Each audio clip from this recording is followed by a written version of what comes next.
Thank you. So, hello everyone. I'm Alan, and currently a postdoc at CMU. So today I'm going to tell you about NitroSketch. So in this work, we have collaborated with folks from Harvard, BGU and Technion in Israel, and Johns Hopkins University. So in this work, we're going to tell you how we propose and build a robust sketching-based monitoring system that incur minimized CPU to the software switches. And this is our latest efforts towards building the robust network telemetry system. So with the trend of virtualization, software switches appear as a vantage point doing measurement and monitoring. Representative switches, including Open vSwitch, FDIO VPP, or BESS, Berkeley Extensive Software Switches. So from these software platforms, network management or security applications, they need visibility into different aspects of the network traffic. For these applications, they want high fidelity into different statistics from the network traffic. For example, for traffic engineering, we might need to check flow size distribution. For anomaly detection, we may want to estimate or keep changing of the entropy or traffic changes. For worm detection, we might identify some super spreaders. For example, some devices that are sending a lot of traffic towards a variety of destinations. That can be a potential worm or bad guy in your network. For counting, you might need to check heavy hitters or like entropy, like elephant flows in your network. So the common requirements toward these applications are performance and accuracy. To accurately estimate such statistics, sketching algorithm, or we call sketches, appear as a promising alternative to the traditional packet sampling like NetFlow and SFlow. So how the sketch work is like the following. Assuming the data structure, you have some array of counters. For each packet, you identify its flow key, for example, K. Then, for each array of the counter, you need using an independent hash function to allocate, to identify which counters in this array to be updated. And then you do it multiple times independently. Then you randomly update multiple counters in different array of counters. If you want to query the flow size for the particular key K, then you just need to take this flow key and go to multiple hash function again, and then return the minimal counter among all these counters. This is a very popular sketch we call count-min sketch. So if you want to keep tracking the heavy flow keys in the data plane, for example, then you need some additional data structure, for example, a heap or a priority queue for keeping track of these heavy flow keys. So one major advantage of this such data structure is they only require small amount of memory with bounded error rates. How small it is? Usually like sublinear or polylogarithmic in terms of the number of total flow in the network. And the bounded error usually means we have the guaranteed accuracy towards arbitrary workloads. So no surprise when something abnormal in the network traffic happens. So this is very important. But the reality is, sketches are not performant in software at all.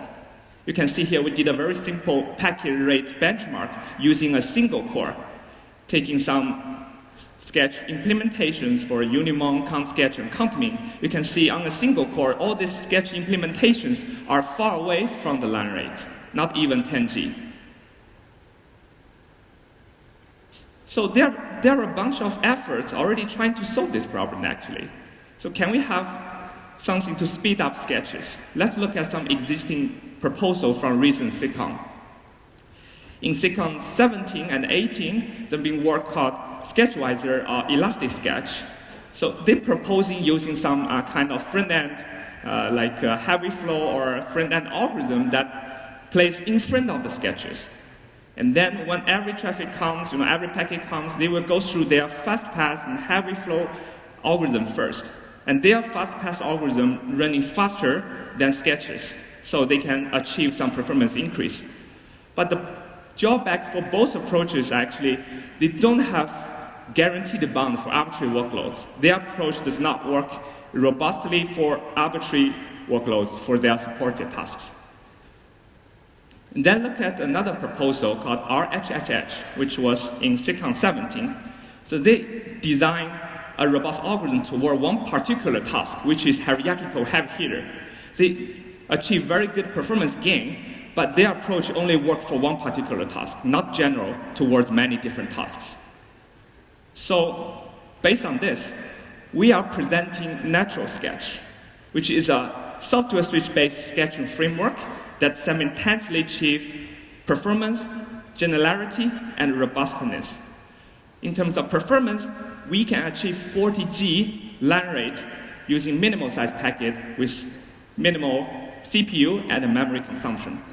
And generality means we can support a variety of measurement tasks while still retaining the good robustness.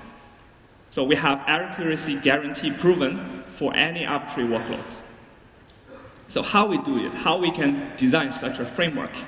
So in design NitroSketch, we first systematically analyze the performance bottleneck from existing sketch implementations. And then we can directly sort of some, strawman solutions that trying to directly address these bottlenecks. And we can think of the good things and bad things from them, and we learn some key insights from these strawman solutions. And then, finally, we reformulate sketching for software from first principles. We trade off some slight memory increase for speed up, and leveraging the novel counter-based sampling, not the traditional packet-based sampling. So the outline for this talk is the following. After motivation, we're going to start to understand the performance bottlenecks of the sketch or implementations. And then we'll go over our design insights, which include strawman ideas and our proposals. Finally, we will do the evaluation and make a conclusion. Now let's try to understand the performance bottleneck. So we analyze the performance bottlenecks of sketching using Intel vTune amplifier. Here we report the function called hotspots for Unimon, which was proposed in SIGCOMM'16, that as a general sketch data structure can work for a variety of measurement tasks. Here we only report the top 3 function call that occupies the largest CPU time. So we will go through this bottleneck one by one. The first bottleneck of the sketches are, for each packet, depends on the sketches, you need to go over multiple independent hash computations. In practice, can be to 5 to 10. And then such many hash computation per packet incur large CPU. For example, around 37% of CPU. And second bottleneck is, after doing these hash computations, you need to do a lot of counter updates. For example, you allocate this allocation to update the counters, and then you do some automatic kind of computations to do like +1, -1, or plus some counters. This incurs another 15% of CPU cycles. The third bottleneck is, if you want to keep checking of the heavy flow key on the data plane, it's also expensive. You need some, like, for example, some additional data structure. Here we are testing using heap, which incurs another 10% of CPU. So now we understand the top 3 performance bottlenecks towards the sketch algorithms. Let's look at our design insights. First, let's look at strawman solutions. First of all, let's select strawman number 1. Can we, using a single array, to directly reduce the number of hash computations? Traditionally, we have many array of counters, like a table here. Now you only have one single hash array. Obviously, you can see the number of hash computation has reduced to 1 per packet. However, the cons about this approach are, if you still want to retain the same accuracy as the traditional or the original sketches, your memory has to be increased to offset such loss. So we have shown that the memory increase needs to be exponentially more than the traditional algorithm to keep the same accuracy. So, which means that a large portion of data store can be very likely moving to DRAM that give you a hit on your throughput performance. And then we also find that even one lightweight hash computation per packet might be still expensive that can prevent you to reaching the 40G line rate or even higher. Let's look at number 2, Strawman solution number 2. Can we use some sampling to reduce the per packet updates? A simple idea we borrow from database research is we can just sample some packets to update sketches. Obviously, by doing this sampling, we can reduce the hash and counter updates by a lot.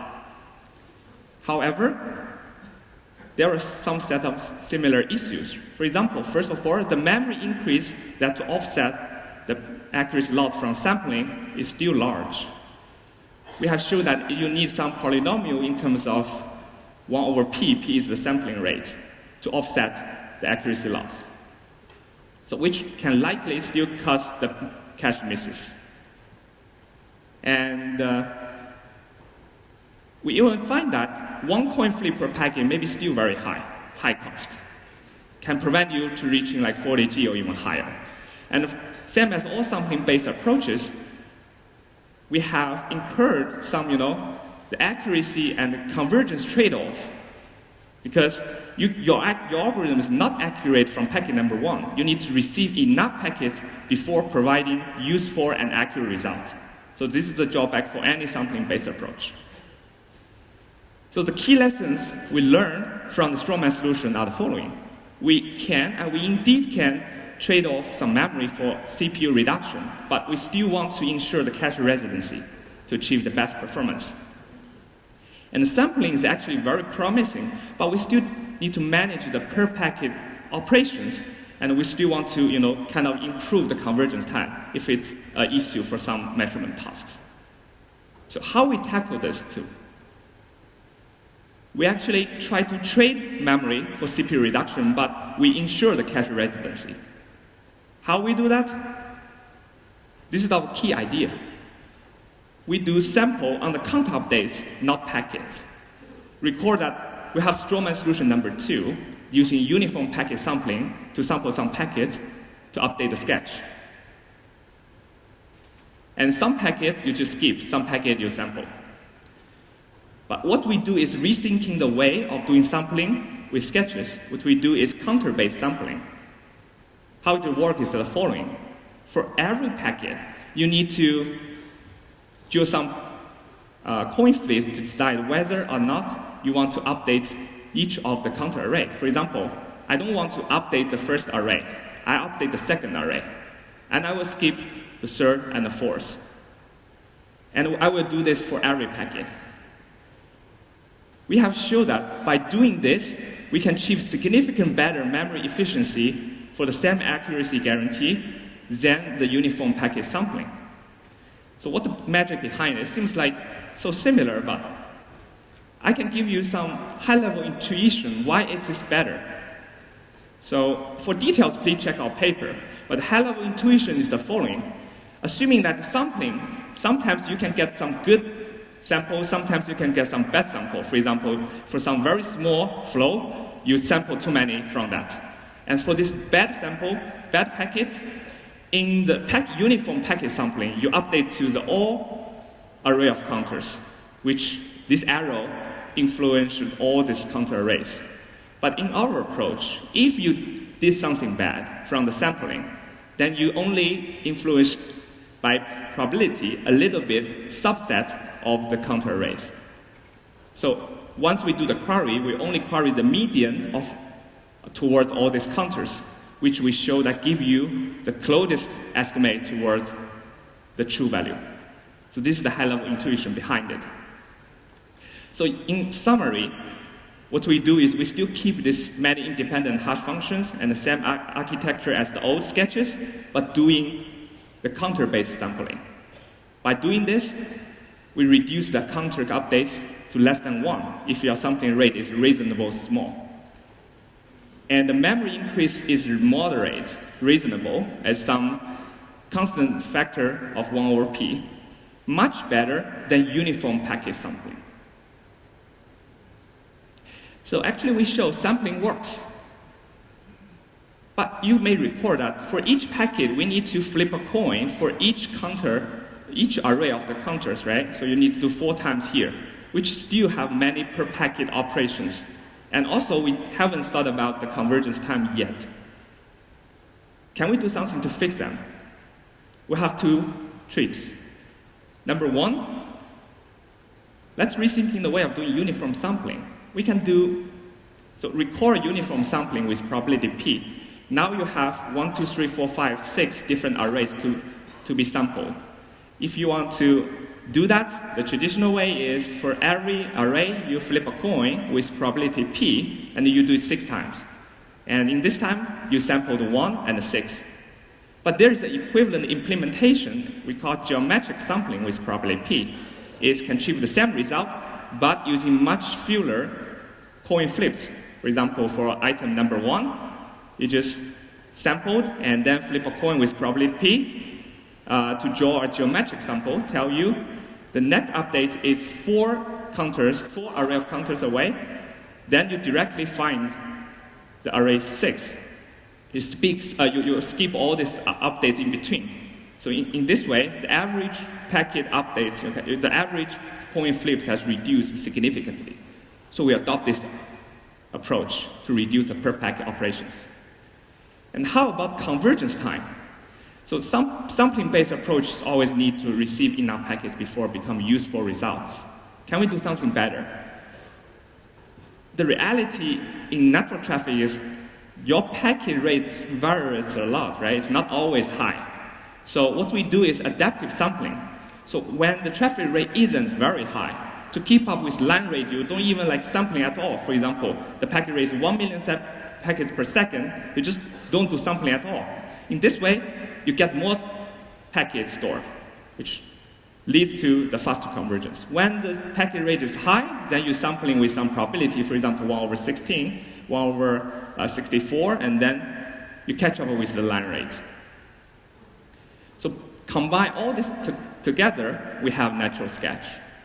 How we do is the following. So for packet number 1, we update the counter with 1 over p, and then we draw a geometric sample to tell you the next update will be 21 arrays away. Then the packets in between, you skip. You directly find the packet number 6 to update another array you want to update.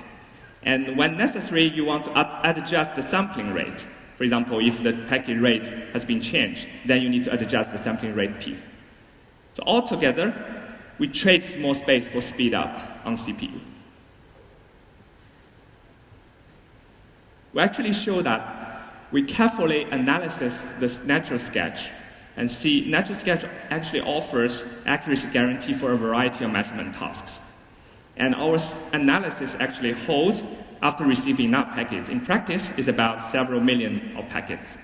We have also another mode trying to catch always being accurate, like we are not doing sampling at all in the beginning, and then once we receive enough packets, and we do the sampling. For more details, please check out the paper. We implement NitroSketch in 3 different platforms, vSwitch-DPDK, FDI VPP, and BESS. Here I give a quick overview of how we implement on OVS. So we're actually adding a new NitroSketch daemon in the data plan right before the exact match cache in the OVS. And then once in a while, we report the sketch data structure to the share buffer, and other users' controller or other users, they can try to fetch this data structure and do the offline processing, get the measurement result you want. Let's do some evaluation. So this is some key takeaway we can claim. The first one is NitroSketch achieve 40G on software switches with no actual cores. Here, we are using Intel 40G NIC to test on 4 different sketches: Unimon, CountMin sketch, CountSketch, and K-array sketch. Compared with original sketches, by adopting NitroSketch, we can all achieving 40G without problem, no extra core. But does it limit of NitroSketch? Let's look at some in-memory test results. Let's just use one single core on an Intel E5 CPU. We can achieve much higher throughput. You can see on single core, for example, comping sketch, you can achieve nearly 200 million packets per second. And also, NitroSketch provides guaranteed accuracy of convergence. Here, in practice, after receiving several million of packets, we can achieve comparable or even better accuracy as the original sketches. Also, we can claim NitroSketch outperforms other solutions when you receive enough packets. For example, for SketchWiser, I mentioned before, when receiving about 4 million packets, NitroSketch starts to provide a much more accurate result than SketchWiser. So here's all the takeaway about evaluations. So let me conclude. Sketching is a very promising alternative for software switch-based network telemetry, but the performance is an issue. It's far away from optimal. Exceeding efforts trying to accelerate sketches, they have to sacrifice either in performance, robustness, or generality. We build NitroSketch based on key idea of trading some memory increase and using like sample-based counters, not packet-based sampling, to see the throughput improvement. And we can using some geometric sample to reduce the per packet operations and adopt adaptive sampling for better convergence time. And finally, NitroSketch improved performance of sketch by 1 or 2 order magnitude while retaining robustness and generality. Please try out our NitroSketch, and I'm happy to take any questions. Thank you.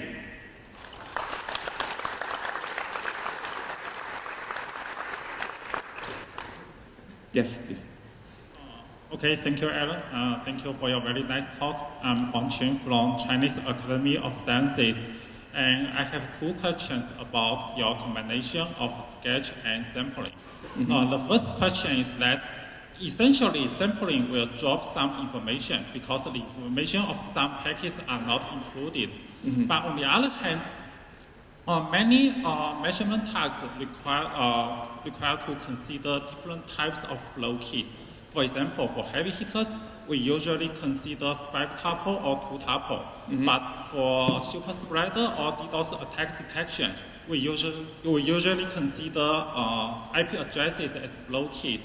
So if you sample based on one type of flow key, how can the sampling results can be applied to another types of flow keys? So this is a very good question. Actually, you are talking about measuring different dimensions of the same data. So actually, all existing work, I think most of sketches, they actually focus on one dimension, for example, 5-tuple. If you want to check in another dimension, like other combination of the header fields, that will be another dimension to measure. So you probably need some, more complicated sketches or another sketches that just do that. So this is my 2 cents. Okay, thank you. And I have another question. Can I have Sure. another question? Yeah, can we take it offline and let opportunity to another person? Okay, thank you. And we only have time for quick questions. Yeah, go ahead. Yes. I'm Alex Dahl, I work for Huawei. So when you do sampling, if I have an FM flow, I can sample it with very low rate. If I have a mice, let's say only 100 packet, I cannot sample it with a very low rate. So basically, varying the sampling depends on the flow. Okay, so how exactly you do it? You didn't show that you read again the counter value and change the rate and etc. So where is this changing the sampling rate according to the flow? We are sampling based on the packets, not flows. But to your questions, actually you are talking about the mass flow, right? Like very tiny flows. So for our existing sketching algorithm or called sublinear algorithms, our error guarantee is bounded by the epsilon towards the total size of the flow, like total size of all traffic. No, it's bounded by an unfolding. Right, so I'm talking which only about means sampling mice. How do you exactly want to sample mice and adjust the rate when you don't know whether your flow, what is the size of the flow? So which basically I give a quick answer is that for mice flow, that result we are not caring that much because that is not important. For example, not as the heavy hitters, they are not contribute too much to your traffic. So that's why even you are not very accurate toward these mass flows, your aggregate result will be still kind of accurate in that sense. Yeah. Okay, I'll take it offline, never mind.